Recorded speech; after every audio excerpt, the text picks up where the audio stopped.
Greed, manipulation, duplicity, the building blocks of a new play in the nation's capital. Those are themes that come up a lot these days, but in this case, the setting is Russia more than 20 years ago. Jeffrey Brown takes us there. Vladimir Putin, a firm grip on power in Russia, his government implicated in meddling in U.S. politics, and now appearing in fictional form at the Arena Stage Theater in Washington, D.C. The powerful, the great within Russia picked me, a small pablum bureaucrat of limited intellect and ambition. The play Kleptocracy, set in the 1990s and early 2000s, is based on real events. Putin's surprising rise to power, from KGB apparatchik to prime minister and president. Corruption is spreading in this country. You could say that it started right here. And his face-off against Mikhail Khodorkovsky, the real-life oligarch who, as head of the enormous Yukos oil company, became the richest man in Russia and a political nemesis, leading to his imprisonment. What I saw was what I thought was maybe, the greatest lost opportunity in modern history. For playwright Kenneth Lynn, the story centers on a moment when the future of Russia and U.S.-Russian relations could have gone in a very different direction. Privatization was about to happen in Russia. Mikhail Khodorkovsky, he really came very close to selling his Russian oil company to an American oil company. Congratulations. Thank you. You did it. And if he was successful in doing this, the United States, the West, and Eurasia would have been joining forces in an economic and diplomatic and political endeavor that really would have completely changed the world. So Chevron, you'll sell Yukos to Chevron. Chevron. Fantastic. Put it there. Expert auditors from It's a tale of two ambitious and flawed men. Khodorkovsky attained his riches and built an empire through a rigged auction and sometimes thuggish means, before later turning to reformist politics. Putin in the play is ruthless, and in real life many of his political enemies have ended up dead.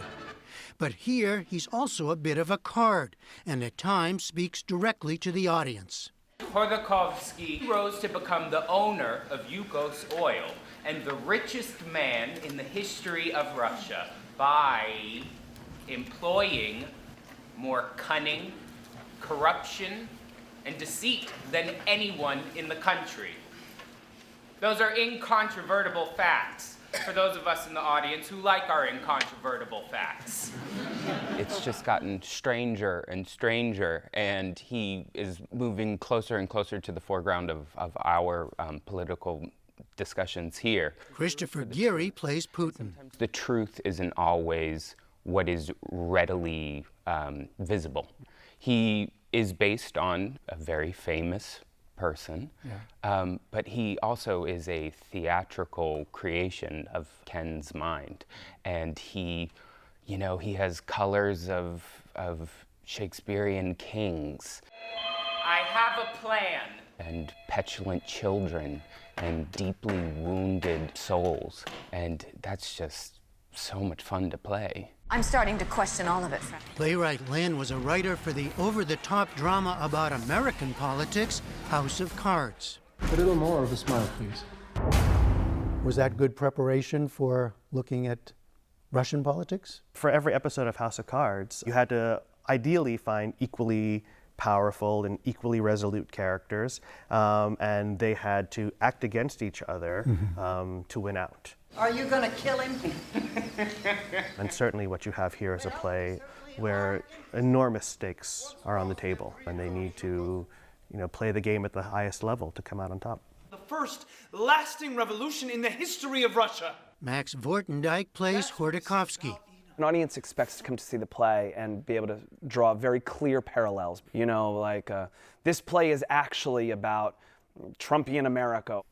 I think it's less clear than that, but I think it's incredibly relevant because I think it's about, again, powerful men who want the things that they want, and sometimes they want good things, and sometimes they want bad things, and sometimes their ethics, they're willing to bend their ethics to get them regardless. What do you want? You! It's enough! You don't need to die here. Hordakovsky spent 10 years in prison on tax evasion and other charges that he and allies say were politically motivated. In 2013, he was released and agreed to leave the country. Today, he lives in Switzerland and promotes civil society reform against Putin. It's okay, go. As the Russian investigation motors on in Washington, the play Kleptocracy continues its premiere run through February 24th. Hello. For the PBS NewsHour, I'm Jeffrey Brown at the Arena Stage Theater.